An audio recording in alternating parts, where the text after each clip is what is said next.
Every wasted minute is a piece of your life you can never get back. That truth should make you stop and think. Time is not waiting for you. It doesn't pause while you decide. It doesn't return once it's gone. And it doesn't care about excuses. The way you use your minutes shows how much you value your life. Ask yourself, how many days have slipped by while you promised yourself you would start tomorrow? How many opportunities have been lost because you allowed distraction, delay, or comfort to steal your time? This is not about having more hours. It's about learning to use the ones you already have with purpose and clarity. In this audiobook, you will discover how to stop wasting time, how to act when it counts, and how to turn each day into proof of your commitment. Your life changes the moment you start valuing every minute. Chapter 1. Stop delaying choices and decide what matters right now. When you think about your life, you realize something very simple, but often ignored. Every choice you delay is a piece of your life wasted. Every minute you sit back and wait for a perfect moment, you lose a chance to grow, to build, to change something important. Time doesn't ask your permission to move. It goes forward whether you're ready or not. The question is, are you going forward with it, or are you standing still, hoping for another chance? Most people get stuck because they delay choices. They wait for more confidence, more money, more approval, more certainty. But the truth is, waiting doesn't make life easier. Waiting doesn't give you courage. Courage is built by doing, not delaying. You will never find a perfect moment because life was never designed to give you perfect conditions. If you want things to change, you must decide now. The longer you hold back, the heavier the decision becomes, and the harder it feels to act. Think about your own days. How many times have you told yourself you'll start tomorrow? How many times have you carried the same decision for weeks, months, maybe even years? It could be applying for that opportunity, fixing your health, starting a project, or having an honest conversation. You carry it, you think about it, and you wait. But waiting has a cost. The cost is your peace of mind, your progress, and your time. That's why if you want to make every minute work for you, you must stop delaying choices and decide what matters right now. When you delay, you train your mind to live in hesitation. You make it normal to say, "not today." And once hesitation becomes a habit, it follows you everywhere. You hesitate to speak up. You hesitate to take action. You hesitate to believe in yourself. Life gets smaller because you've given away your power to indecision. But the opposite is also true. When you train yourself to decide, even in small things, you create momentum. You prove to yourself that you can act, that you can trust yourself, that your time matters. Ask yourself this question. What choice have you been delaying that you know deep down must be made? Don't soften it. Don't escape it. Face it. Because the longer you run from it, the more it controls you. Deciding doesn't always mean you know exactly how things will turn out, but it means you're willing to step forward. And the moment you step forward, your confidence grows. Clarity comes after you act, not before. When you make a decision right now, you release the pressure building in your mind. Think of the relief you feel after finally handling something you avoided for too long. The call you make, the task you finish, the truth you speak, it frees you. Suddenly, you realize it took less energy to act than it did to keep delaying. That's the psychology of action. Doing creates power. Waiting steals it. If you want to make your minutes count, start by cutting out the weight of indecision. Decide what matters to you and move. If it's your health, decide today to walk, to eat differently, to take care of your body. If it's your career, decide today to apply, to learn, to build the skills you need. If it's your relationships, decide today to call, to apologize, to be honest. Don't wait for another season of life to hand you permission.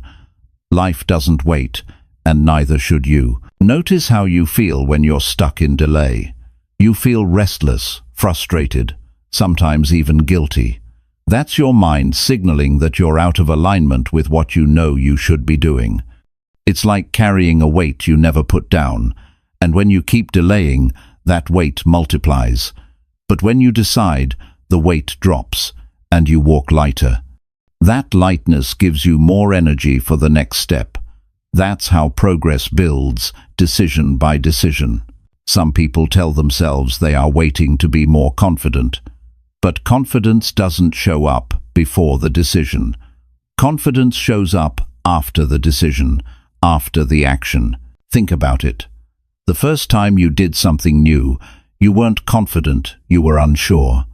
But by doing it, by acting, you built confidence.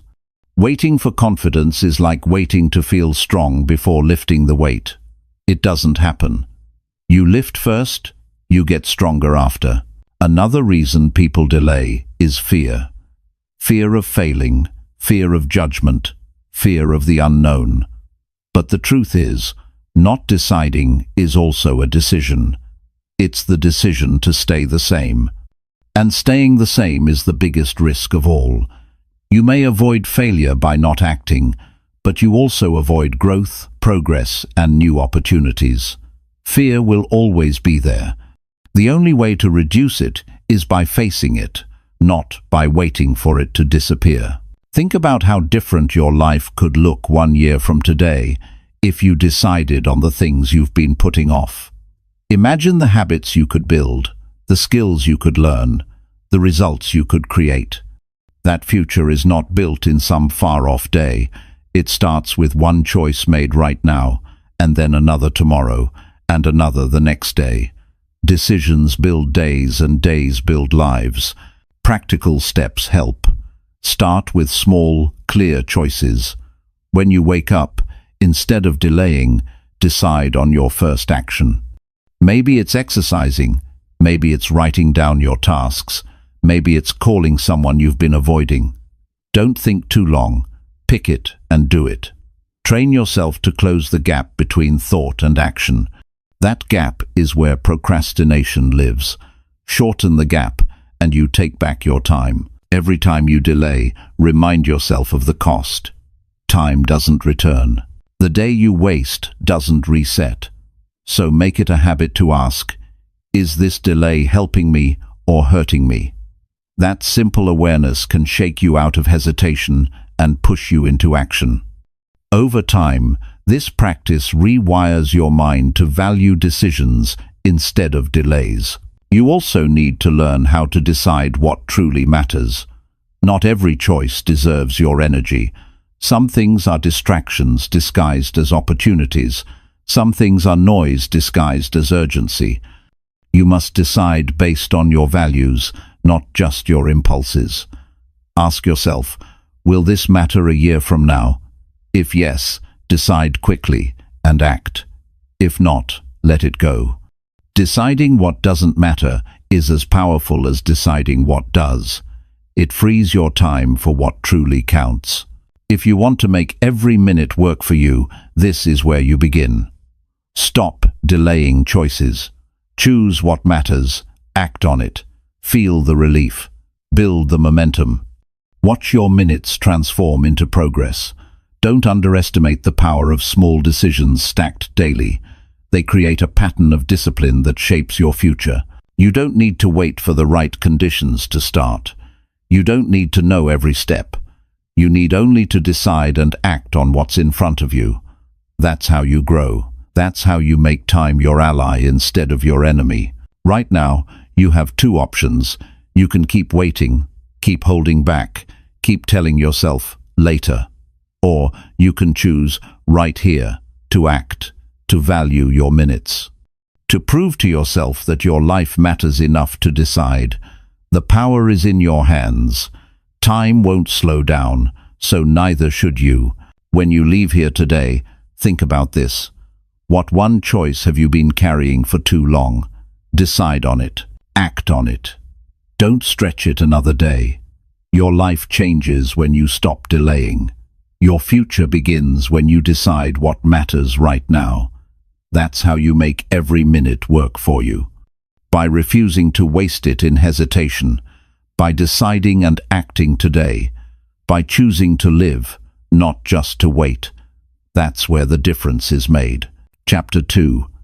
Act fast on small tasks before they grow heavy. When a task shows up in front of you, the first few minutes matter more than you think. That is when your mind decides if this task is going to stay light or if it is going to grow heavier with every hour you push it away. The truth is, small tasks don't stay small for long. They expand in your head, they steal your attention, and they make you feel trapped. Something that could have been finished in 5 minutes suddenly weighs on you all day. That weight slows you down, drains your energy, and makes bigger goals harder to chase. This is why the habit of acting fast on small tasks is one of the most powerful ways to make every minute work for you. When you deal with something the moment it appears, you save yourself from carrying it around in your mind. You free up space to think clearly, and you give yourself momentum to move forward. Acting fast is not about rushing. It is about refusing to let simple responsibilities turn into heavy burdens. Think about how many times you have told yourself, "I'll do it later." Later becomes tomorrow. Tomorrow becomes next week. And suddenly you are overwhelmed by a list of unfinished things. The dishes pile up. The emails multiply. The bills wait. The calls you need to return feel heavier every day. Each delay makes the task bigger than it really is. And while the task grows in your mind, your confidence shrinks. You start doubting your ability to keep up. Now imagine the opposite. Imagine you pay that bill right when you see it. You answer that message right when you read it. You put that item away right when you finish using it. The task disappears before it becomes stress. You feel lighter, clearer, and more in control. That is the psychology of small actions done quickly. They protect your energy. They prevent unnecessary stress. They give you the feeling of progress without delay. The danger of ignoring small tasks is that they don't just sit there quietly. They follow you. They come back into your mind when you are trying to focus on something important. You sit down to work on a project, but the thought of an unfinished errand interrupts you. You want to enjoy your evening, but the email you avoided pops into your head. Every small task left undone steals moments of peace. Acting fast is a way of taking that peace back. There is another reason why small tasks should be handled quickly. They build discipline in your daily routine. Every time you finish something right away, you are training your brain to be a finisher, not a procrastinator. You are teaching yourself that action is natural, not something to be resisted. Over time, this habit strengthens your willpower. When bigger challenges come, you already have the practice of acting instead of hesitating. People sometimes believe they need to wait for motivation before they act. That is a mistake. Motivation comes after action, not before. When you knock out a small task, you feel good about it. That good feeling sparks energy for the next step. The more you act, the more motivated you feel. Waiting for motivation keeps you stuck. Acting creates motivation. Another mistake people make is thinking small tasks don't matter. They think only big goals deserve attention, but small tasks build the foundation of your life. They are the minutes between the big moments. If you ignore them, they pile up and block your path. If you take care of them quickly, they keep your path clear, so you can focus on what matters most. The small things make the big things possible. Here is how you can apply this. The moment you see a task that takes less than 5 minutes, do it right away. Don't put it on a list. Don't tell yourself you'll handle it later. Act now. Over time, you'll notice how light your mind feels. You'll see how much more energy you have for the bigger work. You'll stop carrying the weight of unfinished business and start moving freely. Acting fast also builds trust with yourself. Every time you keep a promise to act immediately, you strengthen your self-respect. You stop being the person who delays. You become the person who handles things. That shift in identity changes how you see yourself. You stop making excuses because excuses don't match who you are anymore. You start holding yourself to a higher standard because you know you can live up to it. There's a deeper psychological effect as well. Small, unfinished tasks create mental clutter. They fill your brain with open loops. Your mind constantly reminds you about what you haven't done. This is why people feel stressed even when they're not busy. They are carrying dozens of little things they've avoided. By finishing tasks quickly, you close those loops. You give your brain rest. You free up mental energy for creativity, problem-solving, and meaningful work. Think about the difference in how you feel at the end of a day where you acted fast versus a day where you delayed. On the first day, you feel accomplished. You fall asleep knowing nothing small is hanging over you. On the second day, you feel unsettled. You know tomorrow is already overloaded because today's tasks spilled over. One choice makes you peaceful, the other makes you restless. Which life do you want to live? Acting fast is also a way to respect other people's time. When you respond quickly, when you deliver on your word, you build trust. People see you as reliable. Opportunities open up because people know they can count on you. On the other hand, when you delay, you frustrate others. You weaken your reputation. The world doesn't reward hesitation, it rewards reliability. One of the most important parts of this habit is learning to take the first step immediately, even if the whole task can't be finished at once. If something feels big, break it down. Do the first 5 minutes now. That first action shrinks the weight of the task. It changes it from overwhelming to manageable. And once you start, you often find it wasn't as hard as you thought.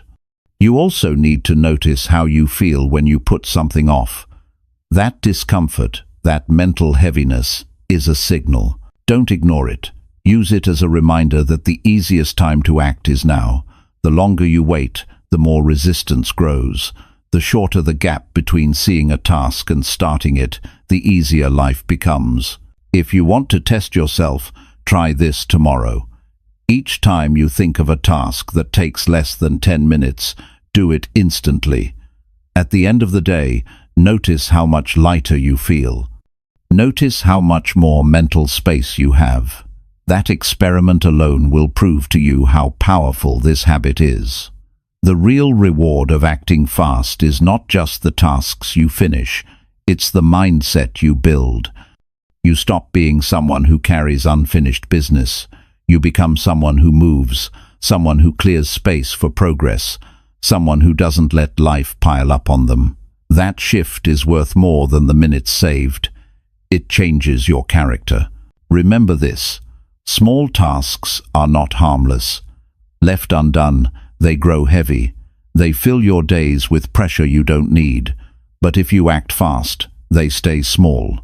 They disappear before they steal your energy. They give you confidence, peace, and momentum. The difference between being overwhelmed and being in control often comes down to how you handle the little things. Life is not only about big decisions and big goals. It is also about the small steps you take each day. Those steps, handled quickly and consistently, shape the quality of your time. They make every minute count. Don't let simple responsibilities steal your future. Handle them as soon as they appear. Act fast. Keep your load light. Build your momentum. And move forward without the weight of delay. That is how you make every minute work for you, by refusing to let small tasks grow heavy, by acting before hesitation grows, and by proving to yourself every day that your time is too valuable to waste. Chapter 3. Guard your attention like treasure and block empty noise. Attention is one of the most valuable resources you have in life. What you give your attention to grows stronger, and what you ignore slowly fades away. The problem is that most people treat their attention carelessly. They let anything and anyone interrupt it. They let noise, distractions and meaningless input steal hours from their days. If you want to make every minute work for you, you must learn to guard your attention like it is treasure, because that's exactly what it is. Once you lose it, you can't buy it back. When you sit down to do something important, notice how quickly distractions show up. A notification on your phone, a message from a friend, a random urge to scroll through social media, a headline you didn't need to read. Before you know it, you're 20 minutes away from the thing you meant to focus on. And the problem is not only the time you lost, the real problem is the mental cost of switching back and forth. Every time you break your focus, you need more energy to return to the task. That constant switching drains you far more than you realize. Noise is everywhere. It comes from the outside, but it also comes from within.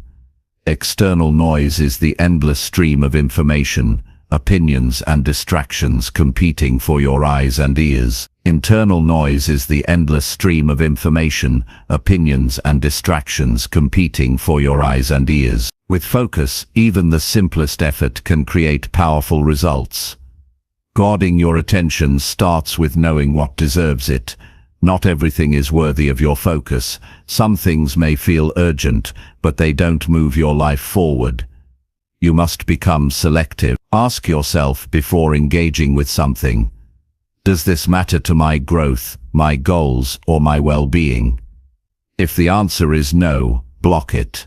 Every yes to distraction is a no to progress. Every time you let noise take over, you trade precious minutes for nothing in return. One of the most damaging habits today is constant exposure to meaningless information. People scroll endlessly, consume content they forget 5 minutes later, and fill their minds with noise that doesn't add value. The brain adapts to what you feed it. If you train it on distraction, you weaken its ability to go deep on meaningful work. If you train it on discipline, you build the strength to stay focused for long periods. The choice is yours. What you allow shapes who you become. It's not enough to tell yourself you'll focus, you need systems. Create boundaries for your attention. Turn off notifications that don't matter.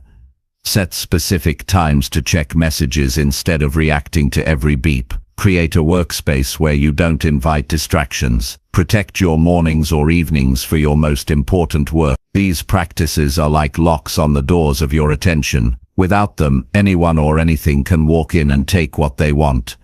Guarding your attention also means protecting it from people who drain it.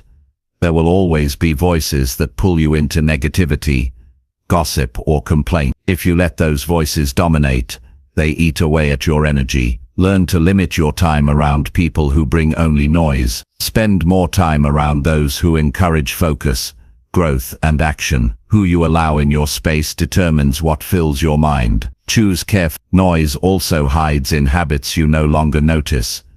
Leaving the television on for background sound, checking your phone every few minutes without purpose, starting the day by scrolling instead of planning. These small habits create leaks in your attention. They make you weaker over time. Replacing them with intentional habits makes you stronger. Begin the day by deciding your top priorities.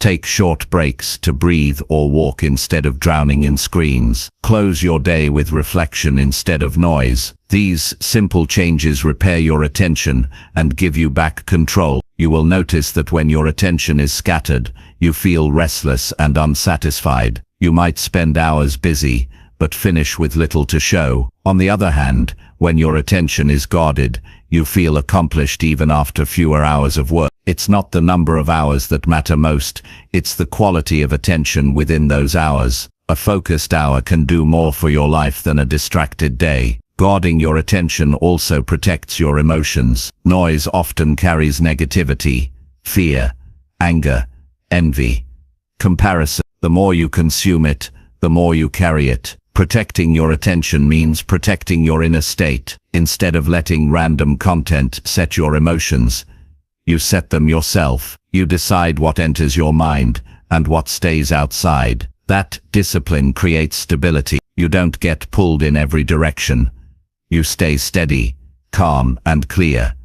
Think about how many dreams have been delayed, not because people lacked talent or resources, but because they let distractions eat away at their time. They never finished the book, never started the business, never learned the skill, because their attention was stolen 1,000 times a day. If you want your life to be different, you must fight for your focus. Treat it as seriously as money, health, or relationships, because without it, those other areas suffer too.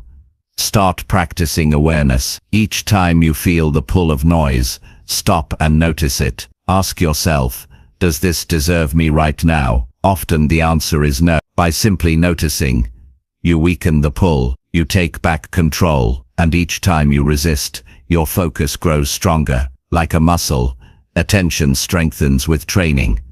Some people will argue they need distractions to relax. The truth is, distraction doesn't relax you, it numbs you. Real rest comes from silence, nature, movement, or meaningful connection, not endless noise. Learn to give your mind quiet time. In that quiet, you'll find clarity and ideas you could never hear over the noise. You don't need to eliminate all noise at once. Start small. Choose 1 hour a day to block it completely. No phone, no background chatter, no random scrolling. Dedicate that hour to something meaningful. After a week, expand to 2 hours. As you build this habit, you'll notice your productivity rise, your stress lower, and your satisfaction grow. You'll see how much of your life can change simply by guarding your attention. The most successful people are not the busiest. They are the most focused. They know how to say no to noise. They know how to create space for the work that matters. You can do the same. Your attention is not unlimited, and neither is your time. Together, they decide the direction of your life. Guard them both with discipline. At the end of your life, you won't regret missing a few headlines or not watching another meaningless video, but you will regret the goals you never pursued because you were too distracted to focus. Protect your attention now so you don't carry that regret later. Making every minute work for you means choosing carefully where you place your focus. Block out the empty noise. Value your concentration as much as your time. Decide each day what deserves your attention and what doesn't. When you master this, your minutes will no longer slip away into distractions. They will build something lasting, something meaningful, something you are proud of. Guard your attention like treasure, because it is the foundation of every result you want. If you lose it, everything else weakens. If you protect it, everything else grows. That choice belongs to you each day, and the sooner you make it, the sooner your minutes begin to truly matter. Chapter 4. Push yourself to finish today, not tomorrow. One of the hardest habits to break is the habit of carrying today's work into tomorrow. It feels harmless at first. You tell yourself you'll finish it later, maybe in the morning, maybe after you've rested. But when tomorrow arrives, the weight is still there, heavier than before, because now you're not only facing a new day's demands, but also the leftovers from yesterday. This cycle of postponement quietly destroys momentum. It builds stress. It reduces your belief in your own discipline. If you want to make every minute work for you, you must push yourself to finish today, not tomorrow. There is a sense of relief that only comes from closing the day with your tasks complete. You fall asleep, knowing you gave the day everything it deserved. Your mind is calm. You rest deeper because there's nothing chasing you into the next day. Compare that to the feeling of leaving work undone. It follows you into your evenings. It interrupts your rest. And when you wake up, you're already behind. That is the hidden cost of procrastination. It steals not just hours, but peace. Finishing today means training yourself to fight the urge of "I'll get to it later." That urge is comfortable, but comfort is the enemy of progress. Growth is built on decisions that stretch you beyond what you feel like doing. You may feel tired, bored, or uninspired, but if you choose to finish anyway, you prove to yourself that discipline is stronger than mood. Tomorrow is uncertain, but today is here. That is why action today is the most reliable form of progress. Look closely at the way unfinished work multiplies. You put off one phone call, then tomorrow there are two. You delay writing one page, then tomorrow you need to write two. You avoid one workout, then tomorrow the resistance doubles. This is how delay grows into overwhelm. But when you finish today, you prevent the pile from forming. You stop the chain before it becomes unmanageable. This principle applies in every area: career, health, relationships, and personal goals. The psychology of delay is simple. The mind seeks escape from discomfort. But the more you escape, the weaker you become. Every time you finish today, you reverse that pattern. You build resilience. You train yourself to face discomfort directly and come out stronger. Over time, you begin to see challenges not as threats, but as opportunities to strengthen your discipline. And that shift changes everything. Some people believe they work better under pressure, so they put things off until the last minute. In reality, they're trading quality for urgency.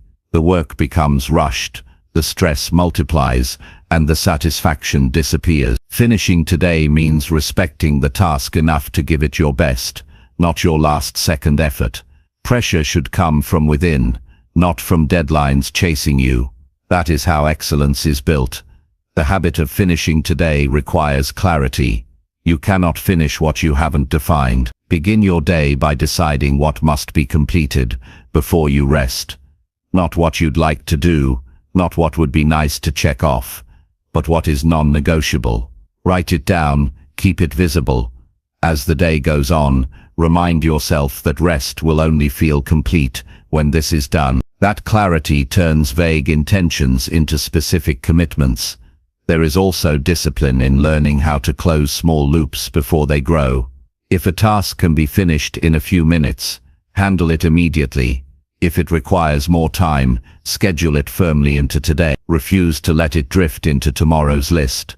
Your mind will resist at first, but the relief you feel once it's complete will outweigh the discomfort of doing it.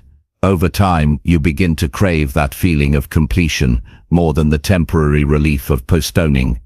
Think about your evening. If you close the day with undone work, you feel restless. But if you finish, you enter the evening with pride. That pride fuels your confidence for tomorrow. Success is not built on grand gestures once in a while. It is built on daily completion. The habit of finishing strengthens your identity as someone who follows through. That identity becomes the foundation for everything bigger you want to achieve. Another hidden benefit of finishing today is the freedom it gives you tomorrow. Instead of waking up already behind, you start fresh. Your energy is not divided. You are not cleaning up yesterday's mess. You are moving forward, not catching up. That freedom compounds over time.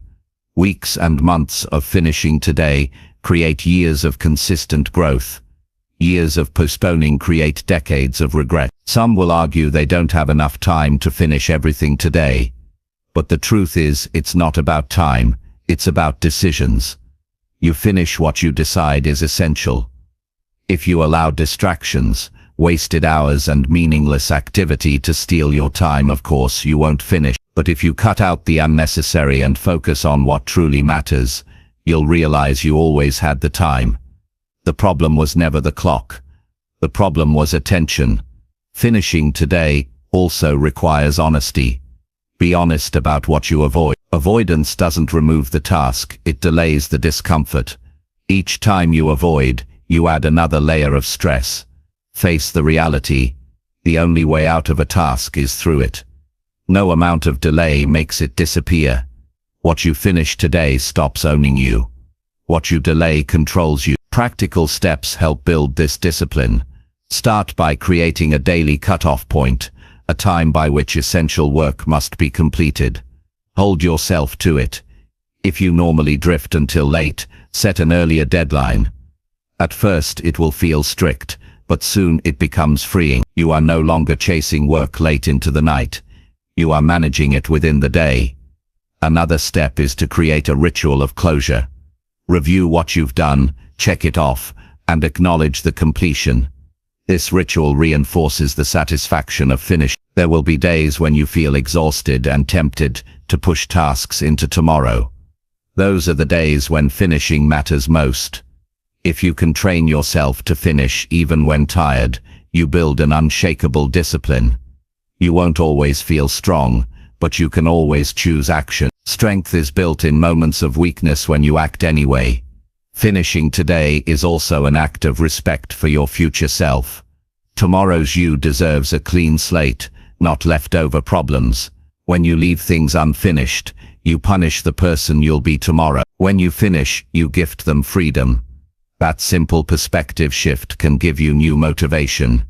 You're not just finishing for today, you're protecting tomorrow. Notice the people who achieve consistent success. They don't carry piles of unfinished work. They build the discipline of closing tasks daily.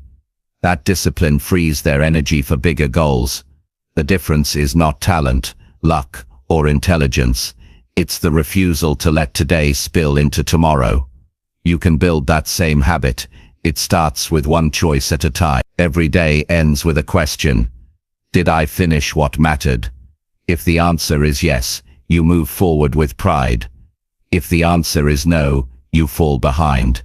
Each day is an opportunity to prove your discipline, to value your minutes, and to build the future you want. Tomorrow is not promised. All you truly have is today. That is why finishing matters so much. The truth is simple. Unfinished work is wasted potential. Completed work is progress. You get to decide which you live with. When you finish today, you step into tomorrow with strength. When you delay, you drag yesterday with you. Over time, that difference decides who you become. Push yourself to finish today. Don't trust tomorrow to carry what you avoided. Life rewards those who act now, not those who wait. Each day is a chance to prove that your time matters, that your commitments mean something, and that you are capable of follow-through.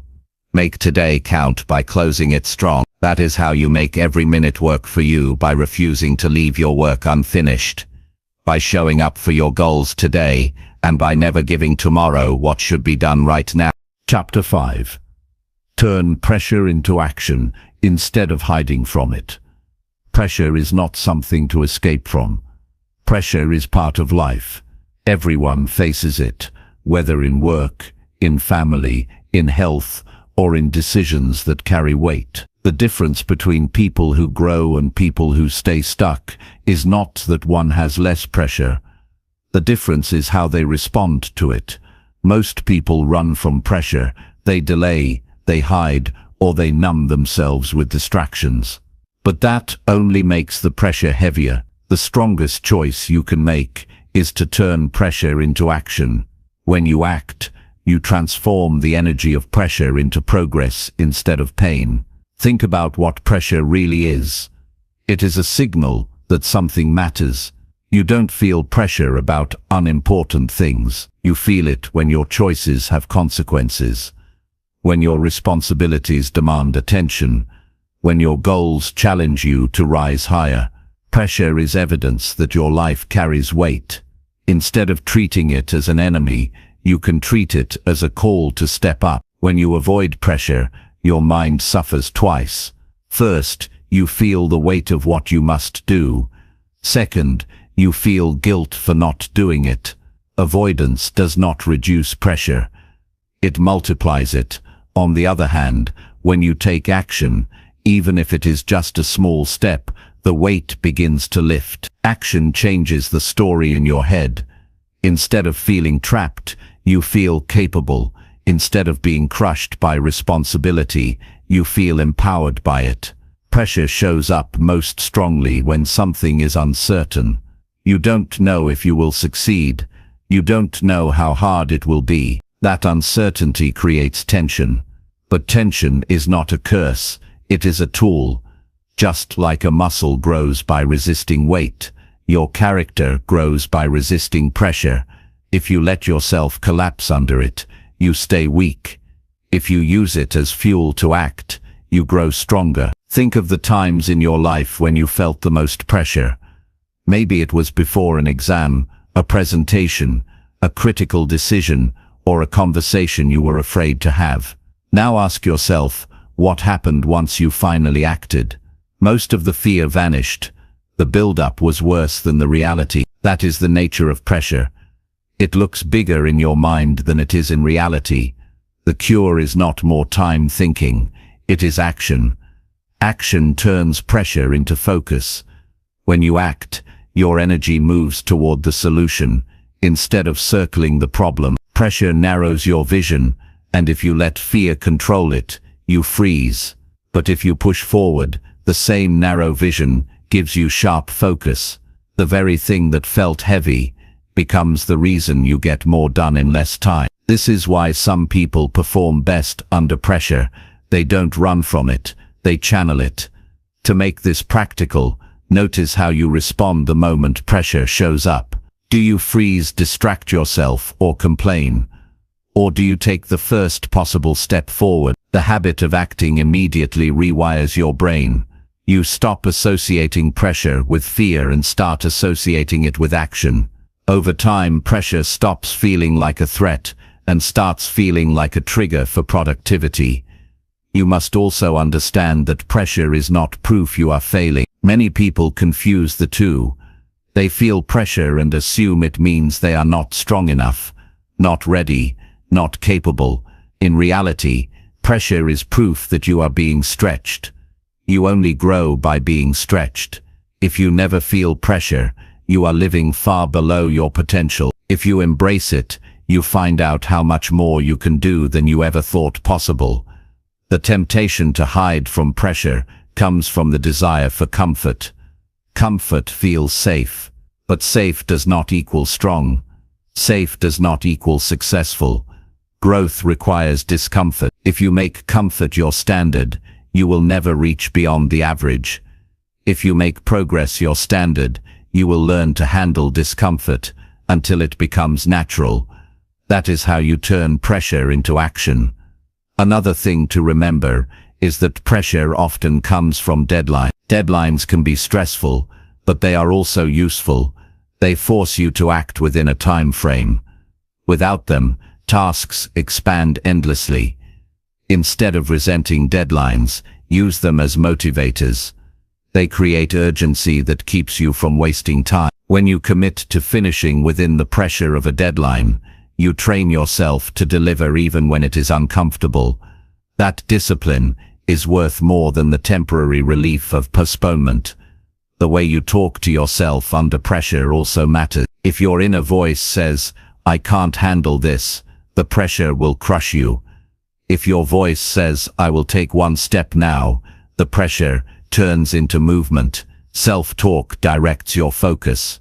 Positive self-talk, under pressure, is not pretending everything is easy. It is reminding yourself that action is always possible, and one step forward is always within your control.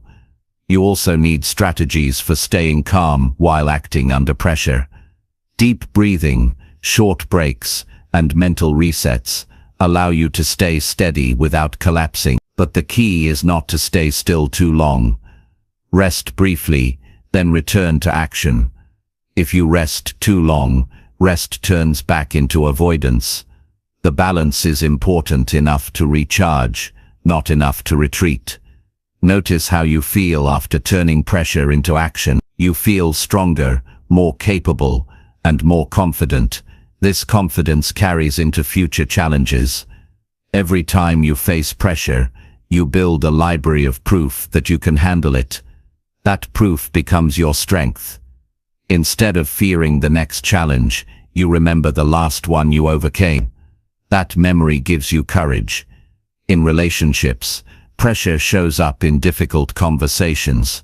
Many people avoid them, hoping problems disappear. But problems grow in silence.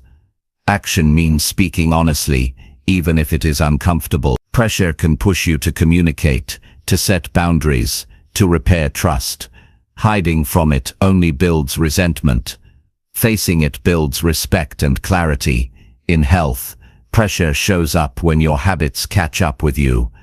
Ignoring it makes things worse. Action means exercising, eating better, seeking help when needed. The earlier you act, the lighter the pressure becomes. Waiting only increases the cost. In finances, Pressure shows up when bills pile up, debts grow, or responsibilities demand attention. Many hide from it, pretending it isn't there. But ignoring money problems only multiplies them. Action means creating a plan, cutting unnecessary spending, finding new ways to earn, and sticking to discipline. Facing it early makes it manageable. Avoiding it makes it overwhelming. Pressure is not something to fear. It is something to use. Each time you feel it, remind yourself that it is an invitation to act. The action may be small, but it shifts the weight. Once you move, you regain control. Waiting only makes the mountain taller. Moving makes it smaller step by step. Over time, turning pressure into action builds resilience. You stop breaking down at the first sign of stress. You stop running from responsibility. You learn to stand firm, to move forward, to take ownership. This resilience becomes part of your identity. You stop doubting yourself because you've proven to yourself many times that you don't hide, you act. Life will always bring pressure. That will never change. What can change is your response. You can train yourself to see pressure as a signal to act, not a reason to run. The moment you shift this perspective, your relationship with stress transforms. You no longer see it as something crushing you. You see it as something sharpening you. Every day will bring moments of pressure, big and small. Use them as practice. Don't look for ways to avoid them. Look for the next step you can take. The habit of action turns pressure into progress. That habit, repeated day after day, gives you strength no comfort zone can offer. When you reach the end of your days, it won't be the pressure you remember. It will be the actions you took despite it. Those actions will define the life you lived, the goals you reached, and the example you set. So never waste your energy hiding from what life demands. Face it, act on it, turn every ounce of pressure into forward motion. That is how you build strength. That is how you build character. And that is how you make every minute of your life count. Chapter 6. Catch yourself wasting time and switch back to focus. One of the greatest skills you can build in life is the ability to notice when you are wasting time and to bring yourself back to focus immediately. Most people drift without realizing it. They start with good intentions, but within minutes they are pulled into distractions that have nothing to do with their goals. Hours pass, and when they finally notice, it is too late. The key is not to expect perfect focus all the time. The key is to train yourself to catch the drift quickly and redirect your energy back to what matters. Time is easy to lose because distractions feel small. You tell yourself you will check a message for a minute, watch a video for a moment, or scroll briefly before getting back to work. But minutes multiply, and soon you are far from where you intended to be. That is why awareness is essential. You must become sharp enough to recognize the moment when your attention slips. Awareness is like an alarm bell. It reminds you that your time is slipping into activities that give you nothing in return. Wasting time often feels harmless in the moment. That is why it is so dangerous. You don't feel the loss immediately, but when you look back on weeks or months, the gap becomes clear. You realize how much more you could have built, how much closer you could have been to your goals, how much stronger you could have become. Regret arrives quietly, but it always arrives. The habit of catching yourself in the act protects you from that regret. Switching back to focus is not about guilt. It is about responsibility. When you notice you are wasting time, don't spend more time criticizing yourself. That only deepens the delay. The fastest way to recover is to stop the distraction immediately and redirect your energy to a meaningful task. Every second spent dwelling on failure is another second wasted. Train yourself to act, not to dwell. Think about the difference in how two people handle distraction. One notices they are wasting time and decides, "I've already lost focus, so today is ruined." They give up and continue wasting hours. Another notices they are wasting time and decides, "I will stop now and return to work." They may have lost 10 minutes, but they save the rest of the day. That single choice makes the difference between a wasted day and a productive one. The habit of switching back to focus quickly is a discipline you can strengthen. At first, you may only notice after a long time, but the more you practice, the faster you catch yourself. Eventually, you'll notice within minutes, and over time, you'll notice within seconds. That awareness gives you control. Distractions don't vanish, but they no longer own you. Another important point is to understand what focus really means. Focus is not just sitting still with a task. Focus is choosing in this moment what matters most and giving it your full attention. If you are working, focus is finishing the task without drifting. If you are resting, focus is truly resting without the pull of endless noise. If you are with someone, focus is being fully present without letting your mind wander to your phone. Catching yourself when you lose focus is not just about work, it is about living fully in each moment. Many people waste time because they don't have clear priorities. When you don't know what matters most, distractions look more attractive. You drift because you have nothing solid to anchor your time. That is why clarity is essential. Begin each day knowing exactly what you must accomplish. Write it down, keep it in front of you. When you notice yourself drifting, this clarity pulls you back. You don't waste time wondering what to do next. You already know. Environment plays a major role in wasting or saving time. If your surroundings are full of distractions, catching yourself becomes harder. The phone within reach, the television in the background, the endless tabs open on your computer. These are traps waiting to catch your attention. You can't rely only on willpower. You must design your environment to reduce temptation. Put the phone in another room. Close the tabs that don't serve your work. Create a space where focus is natural. Another tool is to build small checkpoints into your day. Stop every hour and ask yourself, am I using this hour wisely? If not, adjust immediately. These checkpoints act like course correction. They prevent you from drifting too far. Without them, you might waste half a day before noticing. With them, you never go long without awareness. Notice how your body feels when you waste time. You may feel restless, unsatisfied, or even guilty. These feelings are signals. Don't ignore them. Use them as reminders to return to focus. The more you pay attention to your emotional state, the faster you'll catch the drift. Over time, you will develop a sensitivity to wasted time. What once felt normal will start to feel uncomfortable. That discomfort is a gift. It pushes you back to productivity.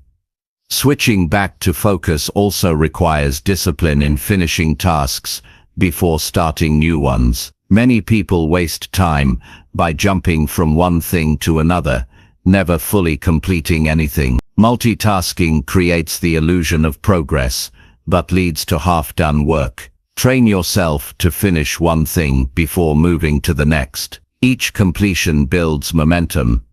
Each distraction broken strengthens your confidence. You must also be honest about the activities you call rest. Some activities give you real rest: walking, reading something meaningful, spending time in silence. Other activities only waste time disguised as rest. Endless scrolling or mindless watching leaves you more tired, not more refreshed. Learn the difference. Choose rest that restores you, not rest that numbs you.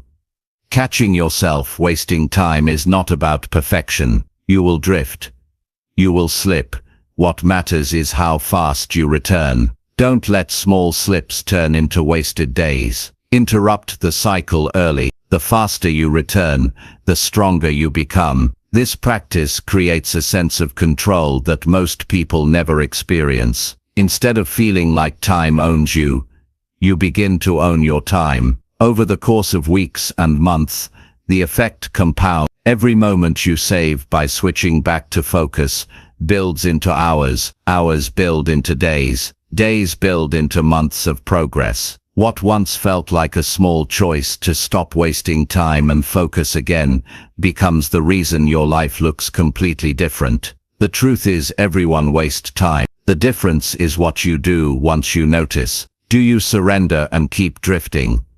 Or do you switch back to focus and recover the rest of the day? That single decision separates those who succeed from those who fall behind. When you catch yourself, remind yourself of the cost of delay. Every minute wasted is a minute you will never get back. That reminder is not meant to create fear, but urgency. Urgency that pushes you into action now, not later. Life is too short to drift for hours in activities that leave you empty. Life demands presence, attention and action. Make this your standard. I will waste less by noticing faster. Each time you bring yourself back, you strengthen your discipline. Each time you notice earlier, you sharpen your awareness. Over time, this habit becomes who you are. You become the kind of person who values minutes too much to let them slip away. At the end of your life, the hours you wasted won't matter to anyone but you. The hours you focused, the work you finished, the relationships you nurtured, that will matter to everyone around you. Don't let your story be one of wasted potential. Make it a story of awareness, discipline, and consistent return to focus. The practice is simple but powerful. Notice when you drift.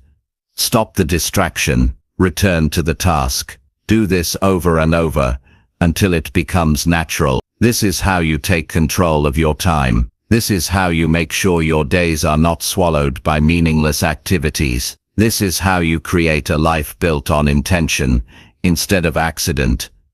Your time is too valuable to waste. Train yourself to guard it by catching the drift early and switching back to focus. That habit will separate you from the majority of people who live distracted lives. It will give you progress where others have excuses. It will make every minute of your life count towards something meaningful.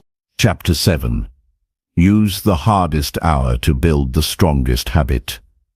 Every day gives you hours that feel easy and hours that feel difficult. The easy hours don't demand much from you. You can go through them almost without thinking, but there is always an hour that feels heavier than the rest. It could be the early morning when you don't want to rise.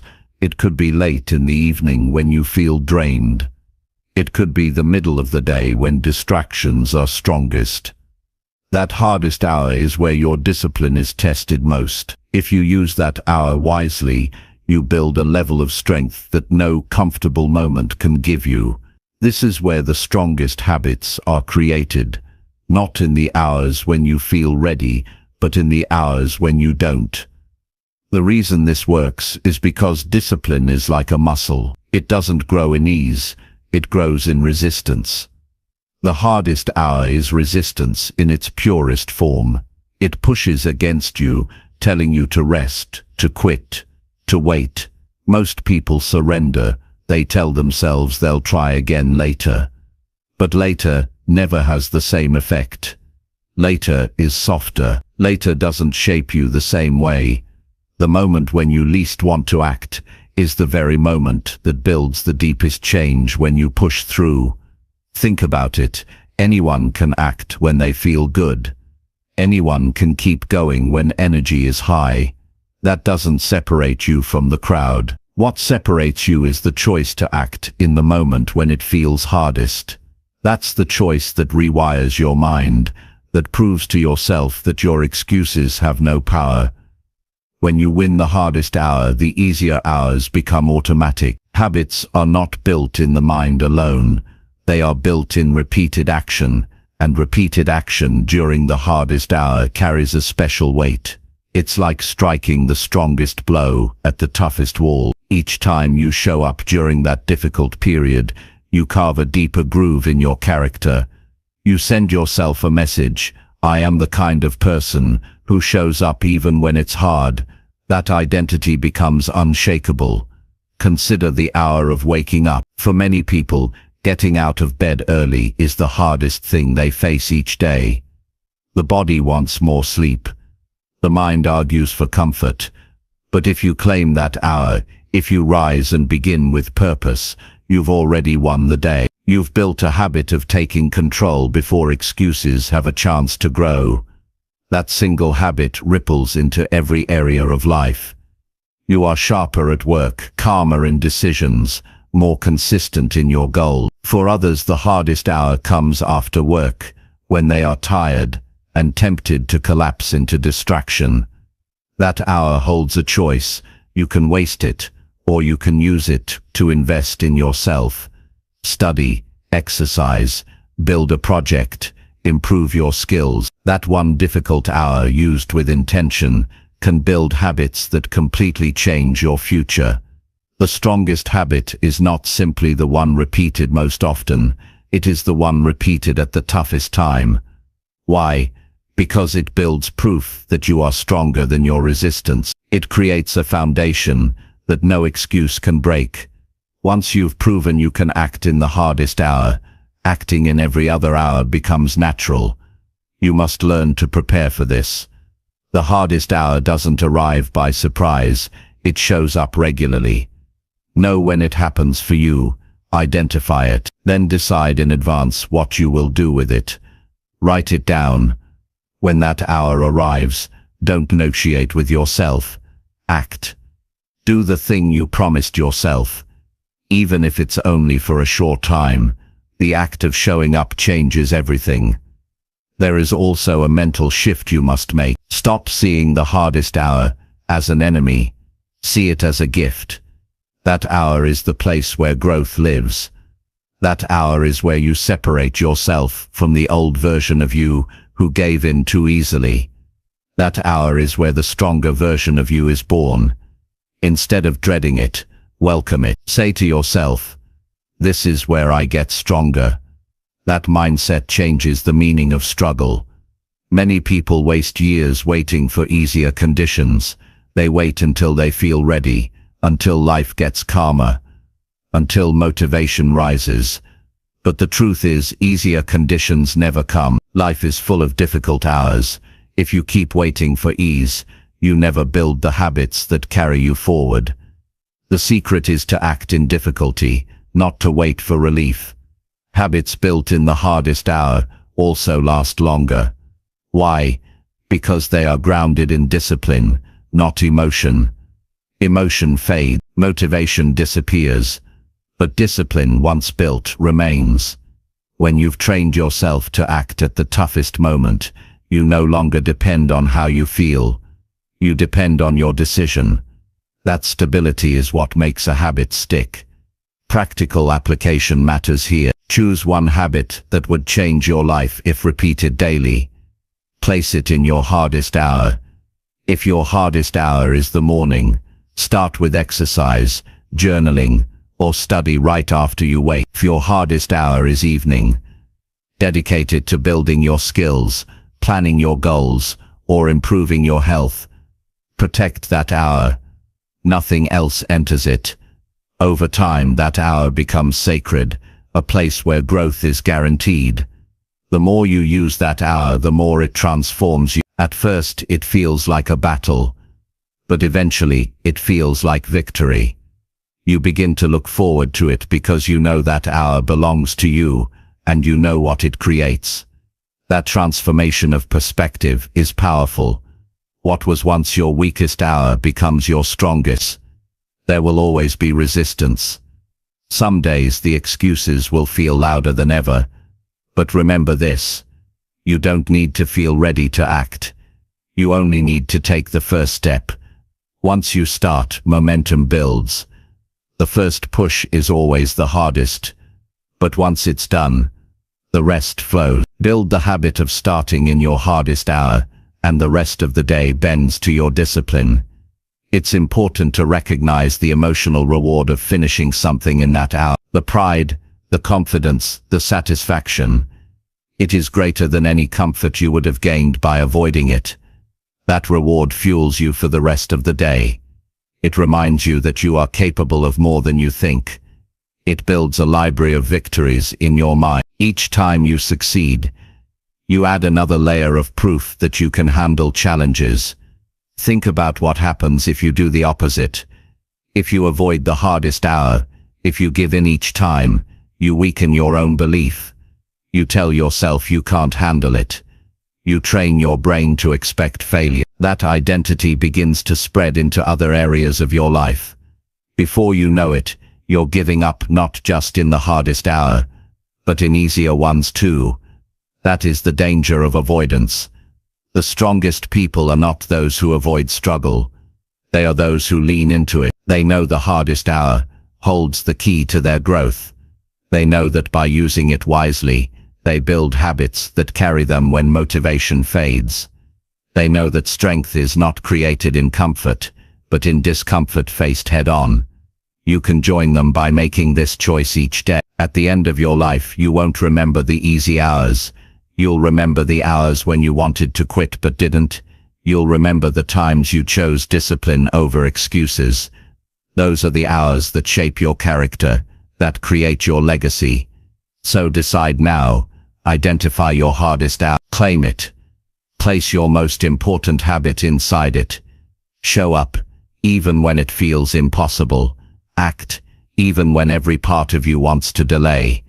That is how you build strength. That is how you build identity. That is how you make every minute of your life count. Chapter 8. Keep your phone away when real work begins. When it's time to do the work that really matters, the single biggest threat to your focus is sitting right in your pocket or on your desk. The phone has become a constant companion for most people, but it is also the greatest thief of time and attention in modern life. Every notification, every buzz, every urge to check it, pulls you away from the task that deserves your full attention. The truth is simple. You cannot give your best when your mind is divided, and nothing divides your mind faster than your phone. If you want to make progress in your most important work, you must build the discipline to keep it away the moment you begin. People underestimate how powerful the pull of the phone really is. It doesn't just steal the minute you spend checking it, it steals the momentum you had before you picked it up. When you look at your phone, even briefly, your focus is scattered. It can take 15 minutes or more for your brain to return to the depth of concentration you had before. Imagine how much time is lost in a single day if you repeat that cycle dozens of times. You may sit at your desk for hours, but the truth is you only worked with full focus for a fraction of that time. That's why so many people feel exhausted but unproductive. Work that requires depth writing, studying, problem-solving, creating demands an undivided mind. You cannot dip in and out of it while also giving pieces of your attention to a stream of messages and updates. Real work lives in a state of flow, where your mind is absorbed and your energy is aligned. To enter that state, you must cut the cord to distractions. Keeping your phone away is not about discipline alone. It's about designing an environment where focus has a chance to grow. Many people fool themselves into thinking they can handle both. They say they'll just check their phone quickly, but the human brain is not built for that kind of switching. Every shift leaves a residue. Even after putting the phone down, part of your mind is still processing what you saw, who messaged, what you might have missed. That residue makes your thoughts cloudy, and cloudy thinking cannot produce sharp results. The phone is designed to keep you hooked. Companies have spent billions learning how to capture your attention. Every color, sound, and vibration is engineered to make you check it compulsively. That means the battle is not fair. You're not failing because you're weak. You're struggling because you're fighting a system built to make you lose. The way to win is not to try harder while keeping the phone within reach. The way to win is to remove it from the battlefield entirely. Out of sight, out of reach, out of mind. Think of how different your work feels when your phone is not near you. The silence feels uncomfortable at first. You feel restless as though you are missing something. But if you sit with that discomfort, something powerful happens. Your mind begins to settle. You sink deeper into your task. Minutes stretch into blocks of time where you forget to check anything because you are absorbed in creating, building, or solving. That is the level of focus that produces results worth being proud of. Ask yourself how many important goals in your life have been delayed because your phone took the minutes that should have been dedicated to them. How many times have you sat down to work only to lose half the hour scrolling? The cost is not just lost minutes. The cost is lost opportunities, lost ideas, and lost progress. If you want to change your future, you must first change how you protect your present moments. Keeping your phone away when real work begins is a habit that takes practice. At first it feels strange. You reach for it without thinking. Your hand moves before your mind notices. This is proof of how deep the habit has become. But every time you resist, every time you choose focus instead, you weaken the old pattern and strengthen a new one. Over weeks and months, your reflex changes. The urge grows weaker, and the peace of working without interruption grows stronger. Practical strategies help. Put your phone in another room when you start. If you need it for emergencies, keep it silent and face down where you can't see the screen. Set specific times to check it, maybe after 90 minutes of work or during scheduled breaks. Don't leave it as an option in the middle of your task. The more barriers you create between yourself and your phone, the more space you give your mind to work deeply. The reward of this discipline is enormous. You'll notice you finish tasks faster. You'll notice you remember more, understand more, and create better results. The stress of half work, half distraction begins to fade. Instead of feeling scattered at the end of the day, you feel accomplished. You know you gave your best effort to what truly mattered. That feeling builds self-respect, and self-respect builds confidence. Some people resist this advice because they fear missing out. They believe they must always be available. But ask yourself honestly, how many of those interruptions truly mattered? Most of the time they don't. Most of the time the world does not end. If you respond an hour later, what does matter is whether you use your limited time to build a life you're proud of. Constant availability to others often means complete unavailability to your own goals. You must decide which matters more. There is also a psychological freedom that comes when you detach from your phone. You realize how often it dictated your actions without you choosing. Each buzz pulled you like a puppet on a string. By keeping it away, you cut the strings. You regain the power to decide where your attention goes. That freedom is priceless, and once you experience it, you never want to give it up. Imagine what you could build in a year if you consistently worked with undivided focus. A book written, a business launched, a body transformed, a skill mastered. All of it is possible when you give your best hours to deep work instead of shallow distraction. The difference is not in talent or intelligence. It is in where you allow your attention to live. There is a deeper truth here too. How you treat your attention is how you treat your life. If you scatter it across endless trivialities, your life becomes scattered. If you concentrate it on meaningful work, your life becomes meaningful. The phone may seem small, but it is the gateway to the greatest distraction of our time. Keeping it away is not just about productivity, it is about choosing the kind of life you want to live. When you look back years from now, you won't remember the endless scrolls, the notifications, the meaningless updates, but you will remember the work you finished, the goals you reached, the impact you made. That difference begins with a simple act of discipline.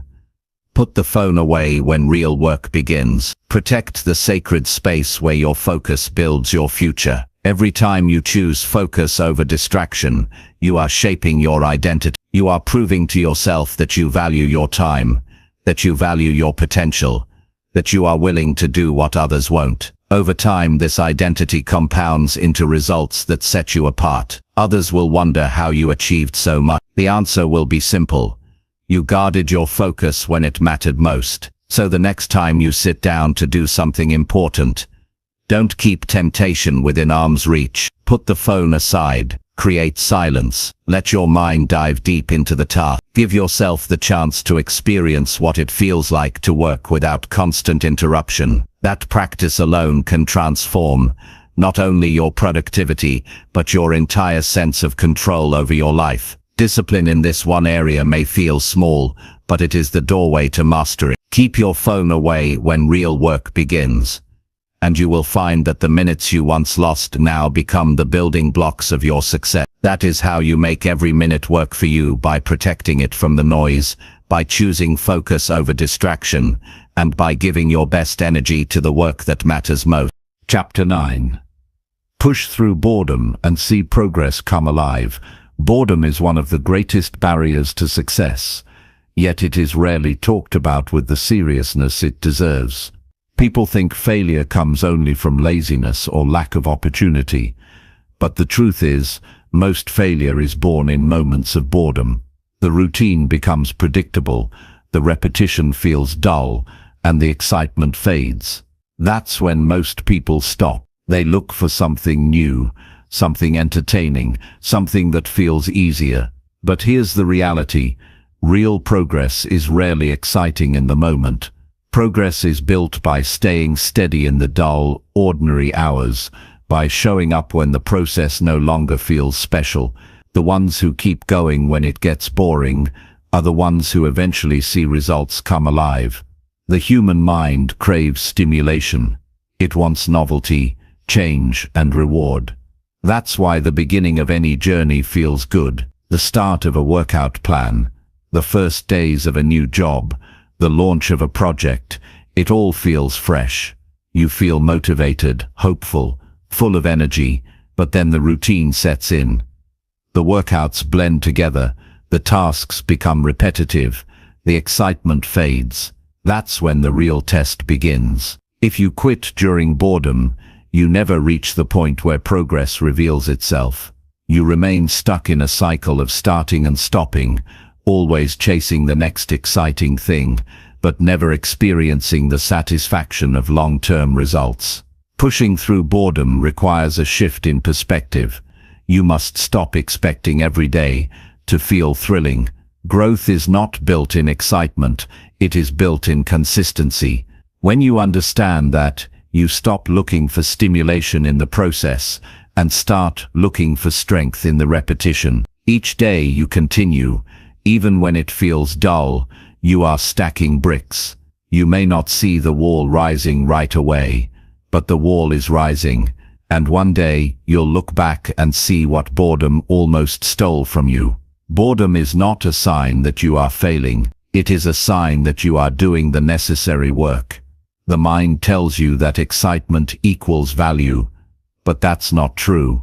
Many of the most important things in life, saving money, eating well, practicing skills, reading, exercising, are not exciting day to day. They feel routine, but their long-term rewards are life-changing. If you walk away because of boredom, you are walking away from transformation. Consider someone who starts learning a skill, like playing an instrument or studying a language. In the beginning, each new lesson feels like progress, but after weeks or months, the learning slows. Improvement feels less obvious. The practice sessions feel repetitive. This is where most people quit, but the ones who push through boredom cross into a new level of mastery. They unlock abilities they never would have reached if they stopped. The difference is not talent. It is endurance through boredom. The same principle applies to fitness. The first weeks of training often bring visible results, but then the body adjusts, and progress slows. Workouts feel repetitive. People lose interest. That's why gyms are full in January and half empty by March. But those who stay through the dull months are the ones who transform their bodies by summer. Progress rewards the patient, not the easily distracted. To master boredom, you must learn to respect routine. Routine is not the enemy. It is the structure that allows growth to happen. Every great achievement is built on routines that felt boring to the person doing them. Athletes practice the same moves thousands of times. Writers return to the page every day whether they feel inspired or not. Entrepreneurs work long hours on unglamorous details before success becomes visible. If they stopped because it felt dull, the world would never see their results. One practical way to push through boredom is to break your focus from results and place it on process. Instead of asking, "Am I seeing progress yet?" ask, "Did I do the work today?" When you measure progress by daily action instead of immediate results, boredom loses its power. The results will come, but only if the actions remain. By rewarding yourself for showing up, you make consistency the goal. Consistency, not excitement, is what creates breakthroughs. You must also recognize boredom as a form of resistance. It is your mind testing you. It asks, "Are you serious or are you only here for fun?" If you give in, the mind learns it can stop you anytime by making things feel dull. But if you push through, the mind learns that boredom no longer works on you. That victory makes you stronger, not only for the current task, but for every challenge that follows. Switching your perspective on boredom also helps. Instead of seeing it as wasted time, see it as proof that you are on the right path. Boredom is the toll you pay to cross the bridge to mastery. It is not a signal to stop, it is a sign to keep going. Every time you endure boredom, you move closer to the day when progress becomes visible again. That day always comes, but only for those who keep going. Another strategy is to simplify your expectations. Too many people demand excitement from every effort. They think they need to feel inspired to act. That is not true. You don't need inspiration to keep going. You need discipline. Discipline is what carries you through the plain days, the repetitive hours, the stretches where nothing feels new. Discipline is stronger than boredom. When you rely on discipline instead of feelings, you gain control. It's also important to track your progress. Boredom blinds you to how far you've come. By writing things down, measuring your effort, or keeping a record, you create proof that progress is happening even if you can't feel it daily. The numbers don't lie. The pages written, the hours practiced, the steps taken, they all add up. That record becomes your reminder that boredom does not mean failure. It means you are building something real. Boredom also trains patience. In a world where people want instant gratification, patience is rare. But patience is a superpower. When you learn to stay with something long enough, you gain access to results that impatient people will never see. Pushing through boredom is how you practice patience. It teaches you to keep your eyes on the long game instead of chasing short bursts of excitement. You will also discover that boredom often gives way to breakthroughs. Many great ideas, insights, and moments of clarity come during repetitive work. Your mind, no longer distracted, begins to connect ideas in the background. This is why some people say their best thoughts come while walking, exercising, or doing routine tasks. By enduring boredom, you create space for deeper creativity to emerge. Don't confuse boredom with lack of purpose. Sometimes boredom makes you question why you started. But remind yourself, the goal did not change just because the excitement faded. Your reasons for beginning are still valid. Return to them, write them down, place them where you can see them. When boredom tempts you to stop, your reasons remind you why you must continue.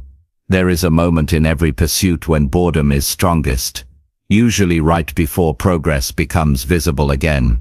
That's why so many people give up just before they were about to break through. They stop one step away from the reward. Don't let boredom trick you into stopping early. Push through that wall and you will find renewed energy waiting on the other side.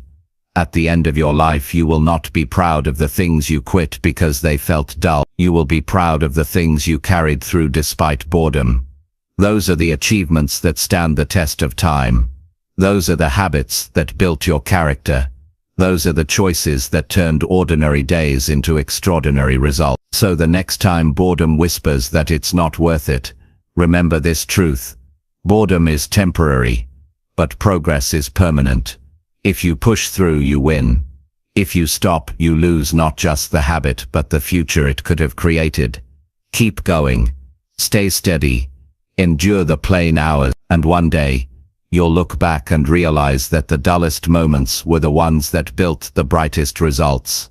That is how progress comes alive, not by chasing excitement, but by pushing through boredom until your consistency turns into achievement. Chapter 10. Treat every minute as proof of how serious you are. Every minute tells a story about you. It reveals how much you value your time, how much you respect your goals, and how serious you are about the life you claim you want. You can say with words that you want success, discipline, or change, but your minutes tell the truth. If your minutes are spent drifting, if they are scattered across distractions and wasted in careless choices, then no amount of words can cover the fact that you are not committed. But if your minutes are spent with intention, if they are directed toward growth, learning, building, and strengthening, then your seriousness is undeniable. Time never lies. It shows exactly who you are becoming. When you begin to treat every minute as proof of your seriousness, life shifts. You stop waiting for tomorrow to improve your habits. You stop pretending you have endless hours to waste.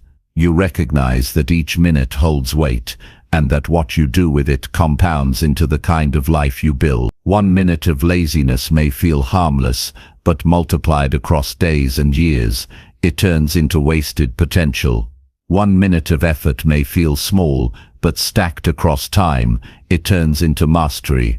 The seriousness of your life is revealed in what you do with the minutes right in front of you. The discipline of valuing every minute forces you to look honestly at your choices.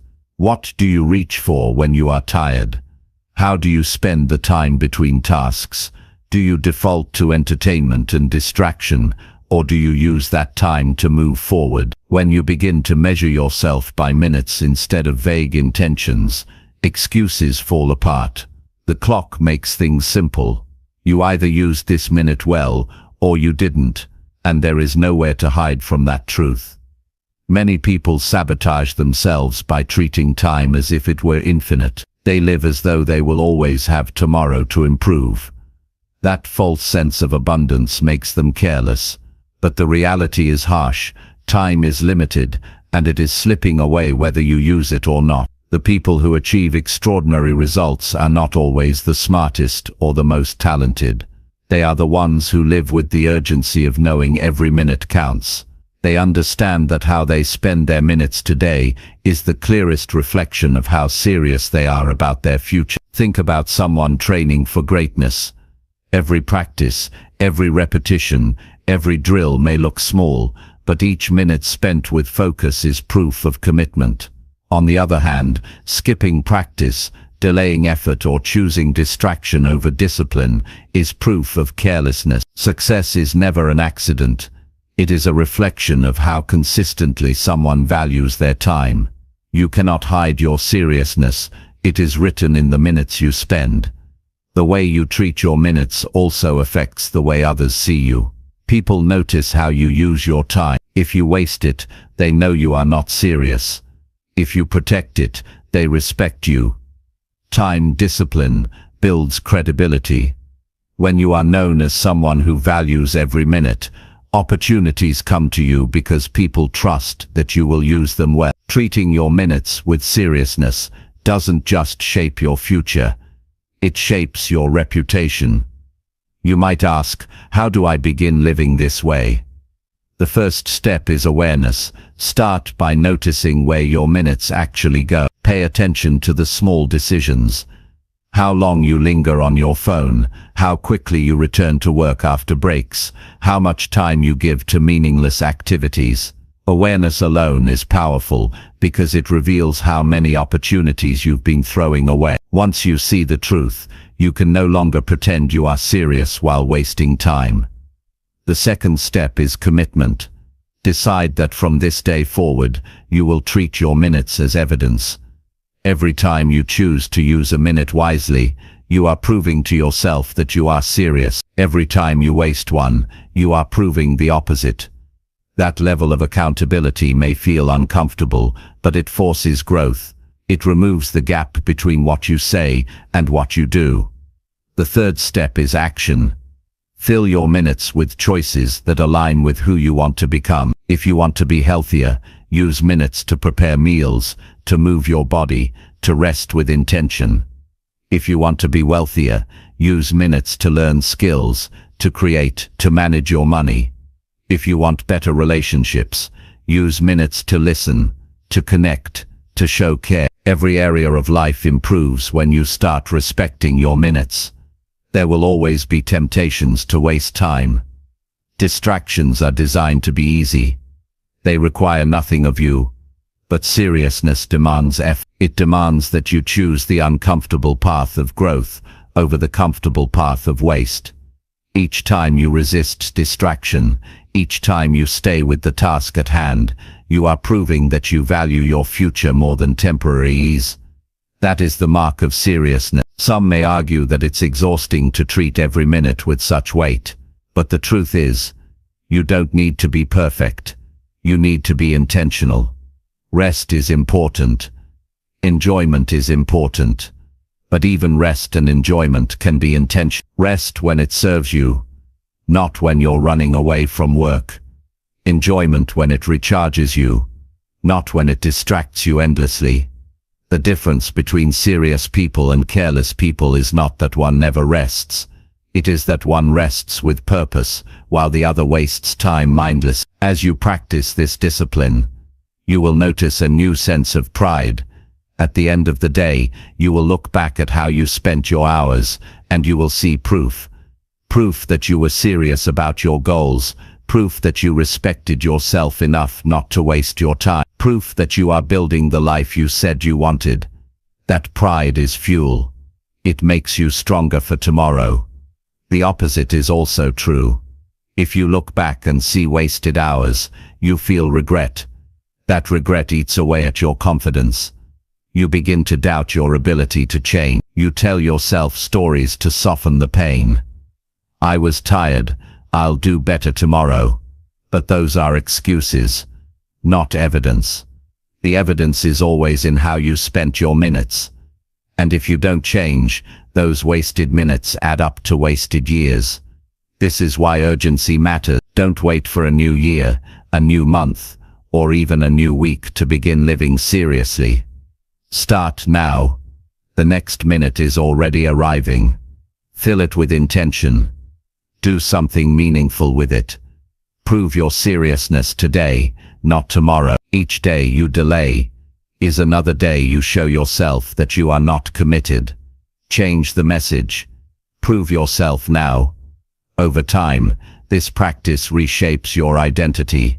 You stop seeing yourself as someone who tries and fails. You begin to see yourself as someone who values time deeply. That identity becomes powerful. It guides your choices automatically. When faced with distraction, you no longer ask, "Do I want to waste this time?" You already know the answer. You already know that every minute matters. You already know that every minute matters. You already know that seriousness is shown, not spoken. And here's the deeper truth. The life you want is already within reach, but only if you start treating time as the treasure it is. You don't need another secret strategy.